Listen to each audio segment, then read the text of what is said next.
But then Connor McDavid and Leon Draisaitl go not so fast there.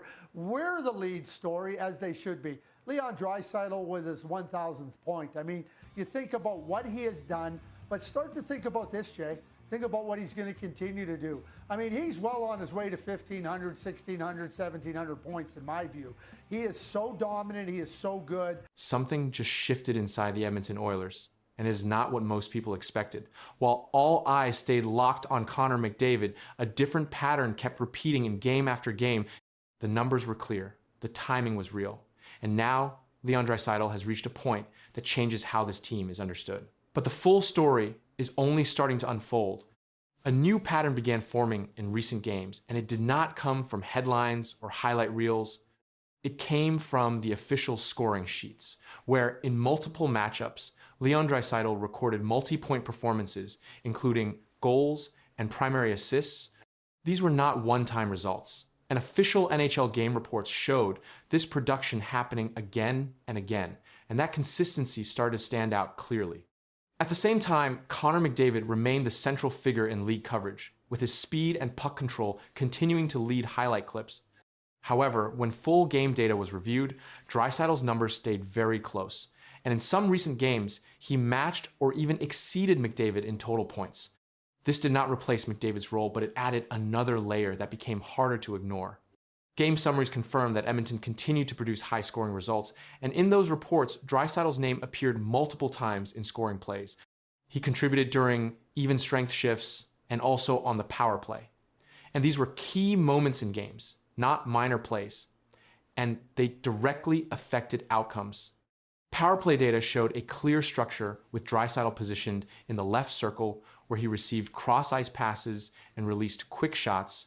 This setup repeated across several games, and opposing teams struggled to block both passing lanes and shooting angles at the same time, which created a repeated scoring pattern that became difficult to stop.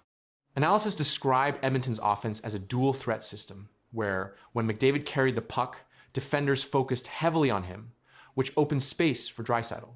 And when Draisaitl controlled the play, defenders shifted again, which gave McDavid room. This constant adjustment forced defensive breakdowns, and both players benefited from that movement. Draisaitl also produced offense without McDavid on the ice, as game footage showed him leading shifts, creating chances, and finishing plays on separate lines. This detail became important because it showed independent impact, and his scoring was not limited to shared ice time, which expanded his role within the team. That Leon Draisaitl was on the ice during critical moments late in games as coaches placed him in offensive zone faceoffs and power play situations when the score was close. This was not random rotation. It showed a defined role during pressure situations, and that role continued to expand. Game breakdowns confirmed that Draisaitl's ice time remained high in these key stretches, and he was not only present, but directly involved in scoring plays during those moments. In several recent games, he contributed to goals that either tied the score or extended a lead, and these were turning points in the game, and his involvement stayed consistent across those situations. Reports also highlighted that Edmonton managed to recover from difficult positions in multiple games, and in those recoveries, Draisaitl played a direct role in the scoring sequence. His timing aligned with shifts in momentum, and these were not early game contributions. They came during later periods when outcomes were still undecided, which added more weight to his performance. At the same time, Connor McDavid continued to lead the league in visibility and offensive drive. However, detailed comparisons showed that Draisaitl's point production remained at a similar level during this stretch, and in certain games, he recorded higher totals. This did not shift leadership status, but it introduced a parallel impact that analysts began tracking more closely. Analysis pointed out that defensive systems faced a repeated challenge because when both players were on the ice, coverage decisions became difficult. If defenders focused on McDavid, Draisaitl found space.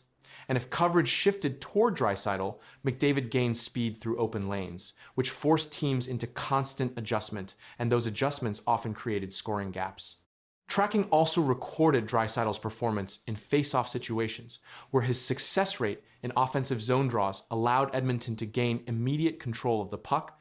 That possession often led to quick shot attempts or setup plays, and these sequences added to overall offensive pressure while extending time spent in the attacking zone, which influenced the game tempo. Further data showed that Draisaitl maintained a high shooting efficiency as he did not lead in total shots, but his conversion rate remained strong, which meant fewer attempts were needed to produce goals. This efficiency appeared across multiple games and remained stable rather than fluctuating. As playoff positioning tightened, Edmonton's reliance on consistent scoring became more visible, and Draisaitl's continued output aligned perfectly with that demand. His role was no longer limited to support. It functioned alongside primary offensive leadership, and commentary reflected this by identifying him as a parallel scoring driver within the system. Rankings continue to list Draisaitl among the league's top point producers, and his position remains steady across updates with no sudden spikes or drops. This stability reflected sustained performance rather than short-term success. And that consistency continued to draw attention as the season moved forward. And the bigger question now is not just about who leads this team, but how far this dual force can actually take them when the pressure reaches its highest level.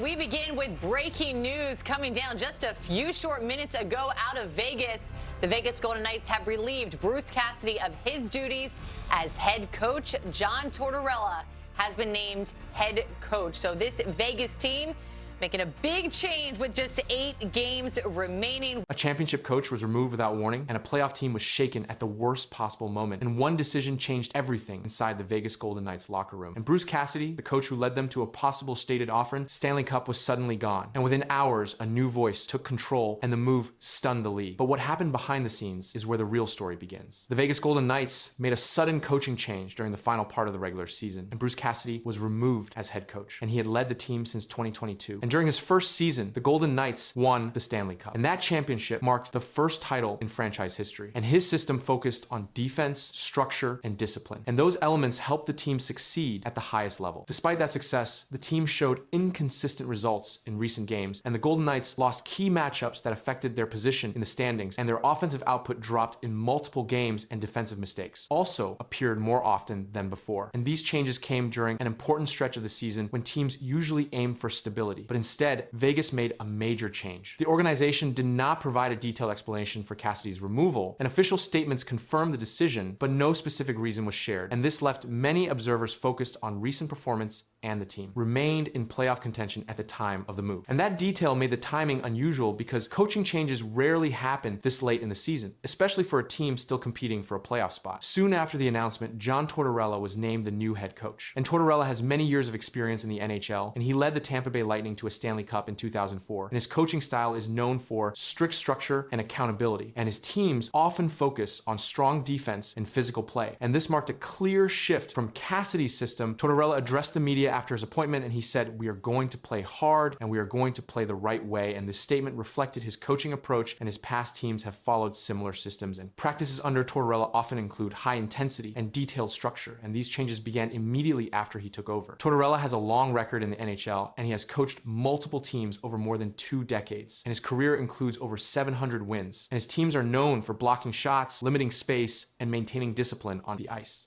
And this approach often leads to lower scoring games, and the Golden Knights had to shift from their previous system to match this style in a very short time. During early practices, reports showed an increase in intensity, and players spent more time on defensive drills, and coaches worked closely with defensive pairs to improve positioning, and forwards were instructed to apply pressure earlier plays. And these adjustments required fast learning, and the timing left little room for mistakes as each game carried weight in the standings. The Golden Knights remained in the playoff race during this transition, and their position required consistent results, and a few losses could change their standing quickly. And the coaching change added uncertainty at a key moment, and teams usually depend on stable systems during this stage of the season. But Vegas moved in a different direction. Tortorella's communication style also became visible, and he is known for direct and clear instructions. And during games, he often gives immediate feedback to players. And this approach is different from Bruce Cassidy's style. The shift in communication affected how players responded during matches, and adjustments had to be made in real time. Statistical patterns from Tortorella's previous teams show strong defensive results, and goals allowed often decrease under his system. However, However, offensive production can vary, and some teams struggle to score during early transitions, and this balance became important for Vegas as they tried to maintain both defense and scoring. The decision to remove a Stanley Cup winning coach within 2 seasons remained a rare event in the NHL, and Cassidy's record included a championship and consistent performance, and his system had already proven effective, and the move to replace him created a clear change in direction for the organization. Management did not release further details explaining the decision, and no internal issues were officially confirmed, and observers continued to focus on performance data and game results, and the lack of explanation kept attention on the team's actions on the ice. As games continued, the Golden Knights faced increasing pressure, and each result carried playoff consequences, and the new system was tested under real conditions, and players worked to adapt to the changes introduced by John Tortorella. The impact of the decision became visible through performance, but the full outcome was still unfolding. Here's William Nylander from today on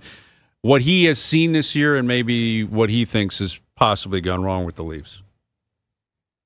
You look back at it and go, you kind of wish the team had done something different, like it was played different, or I don't know. When you look back at it, do you see the mistakes that as they piled up, kind of? I mean, I have like my thoughts about maybe some stuff, but I mean that's something I'm going to keep to myself. Okay. So, yeah, Willie's not going to reveal it, not surprisingly, and I don't think he shouldn't just sit there and start throwing daggers. Silence can be louder than anything, and William Nylander just proved it in a way no one expected. After a season full of pressure and criticism, he faced the media, and instead of explaining, he gave one cold sentence that instantly spread across the NHL. No details, no emotion, just silence. And now, that silence is raising questions no one can answer. Yet, the moment happened quickly, but it changed the entire conversation around the Toronto Maple Leafs. Reporters asked William Nylander a direct question about the season. It was a normal question. Players are asked this all the time, especially after a difficult stretch. Most players respond with simple answers. They talk about effort, mistakes, or what needs to improve. Nylander did not do that. He paused, stayed calm, and gave a short answer. He said, "Something I'm going to keep to myself." That was the full response. He did not add anything else. He did not explain what he meant. He did not go into details about the team or the season. The interview moved on, but the moment did not. This response quickly became a major talking point across hockey media. According to Sportsnet, Nylander chose not to explain where the season went wrong. The report confirmed that he declined to share his thoughts publicly when asked directly. That choice stood out immediately. Players usually give structured answers in these situations. They often say the team needs to be better or that small mistakes made a big difference. These answers are common. They are expected. Nylander's response did not follow that pattern. It was short, it was controlled, and it gave nothing away. Another report from Toronto Sun also highlighted this moment. The article explained that Nylander clearly has opinions about the season, but decided not to share them. The focus was not on what he said, but on what he chose not to say. That made the moment different. The Maple Leafs have been under heavy pressure. Expectations were high throughout the season. Media coverage has been constant. Players have faced repeated questions about performance, effort, and results. Nylander has been part of that environment. His response came during that pressure. It did not include frustration or anger. His tone stayed neutral, his words stayed limited. But the message was still clear. He was not going to explain his thoughts. That decision created a strong reaction. The reaction to that moment grew quickly, and the focus shifted from the team's performance to Nylander's response itself. Media coverage continued to highlight the same quote. The sentence, "Something I'm going to keep to myself," was repeated across broadcasts and articles. It became the main reference point in discussions about the Toronto Maple Leafs. This level of attention did not come from length or detail. It came from what was missing. According to Sportsnet, Nylander has often handled media in a controlled and private way. He does not regularly share deep internal thoughts in interviews. That pattern helps explain the response, but it does not fully remove the impact of the moment because the situation was different. The question was about a full season. It came during a period when the team was under strong public evaluation. In these moments, players are expected to give insight, even if it is limited. Nylander chose not to provide that insight. That choice became the story. Coverage from Toronto Sun emphasized that Nylander had thoughts on the season but decided not to reveal them. The article did not include any further explanation from him. The original quote remained the only direct comment. No follow-up changed that. Nylander did not expand on his answer in later interviews. He did not clarify what he meant. The single sentence remained unchanged. That consistency kept the focus on the original moment. The absence of detail continued to drive attention. In most interviews, players respond with repeated phrases. They talk about improving, learning, or moving forward. These responses create a predictable pattern. Nylander's response did not fit that pattern. It stood apart because it avoided those phrases completely. That difference increased its visibility. The quote continued to appear in headlines and discussions. Analysts referenced it when talking about the team. The response became part of a larger conversation about media interaction and player communication. But the content of the response never never changed. It stayed as one sentence, delivered once with no addition. That is what kept the moment active in coverage. A single answer, without detail, without expansion, and without revision, remained at the center of attention, and even as the discussion grew, the original message stayed exactly the same. Connor McDavid just hit a number that changes how the NHL looks at him forever. One goal made history, but what happened seconds later shocked everyone watching. The crowd reacted, the bench stood up, and the league took notice. This was not just another milestone. Something bigger was unfolding on the ice, and the full impact was only starting to become clear. Connor McDavid entered the game already, leading as one of the top scorers in the NHL. During the second period, he received the puck in open space and completed a scoring play that marked his 400th career goal. Official NHL records confirm that reaching 400 goals places a player into a rare group. Fewer than 100 players in league history have reached this number, and the pace at which McDavid achieved it drew immediate attention. The goal came during even strength play. There was no power play advantage. Game reports confirm that the Oilers were controlling possession during that shift. McDavid moved through the neutral zone, with speed entered the offensive zone, and finished the play with a clean shot past the goaltender. The moment was quickly confirmed by league tracking systems, and the broadcast displayed the milestone as it happened, but the sequence did not stop there. Shortly after scoring his 400th goal, McDavid scored again. This second goal became number 401. It happened in the same game within a short span of time. Reuters reported Connor McDavid hit the 400 goal milestone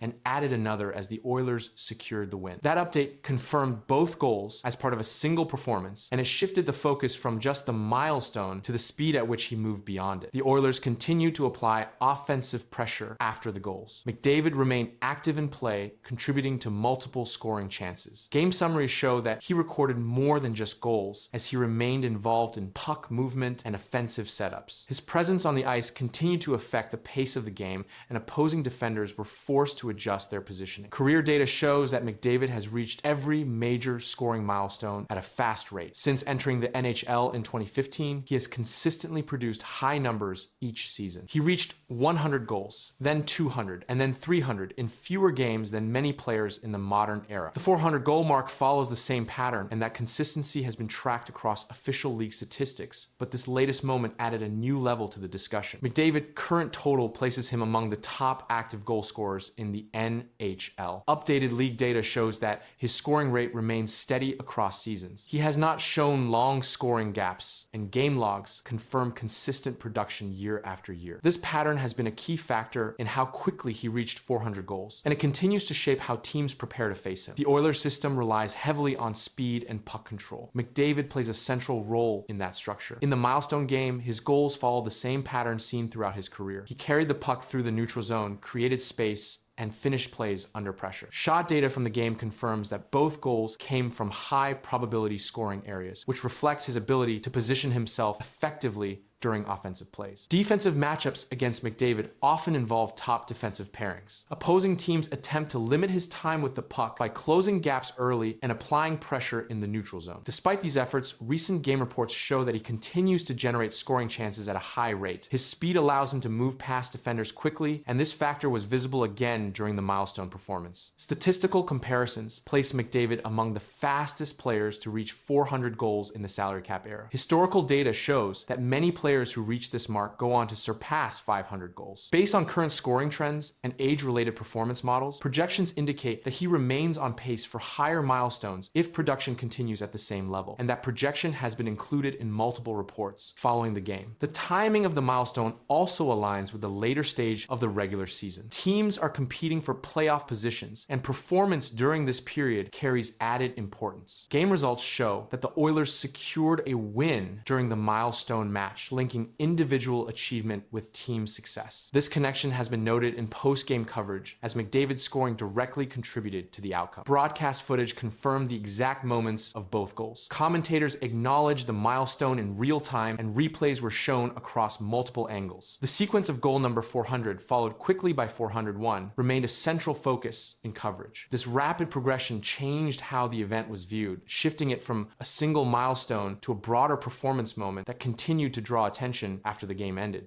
Ottawa Senators fans think they know what the Leafs lacked the most on the ice as they were chanting, "You need Marner, you need Marner," on the weekend. The question is, what do you think the Leafs actually need the most? A right winger for Austin Matthews, a right shot puck moving D-man, or a power play QB, or perhaps a second line center? There's a lot of options there, Cheryl. They need a right winger for Austin Matthews. Ottawa fans know exactly what the Leafs need. Look, Matthews went from 69 goals to would have been over 40 last year if it had stayed healthy for all 82 games, and now to 27 goals this year. They need somebody to set him up.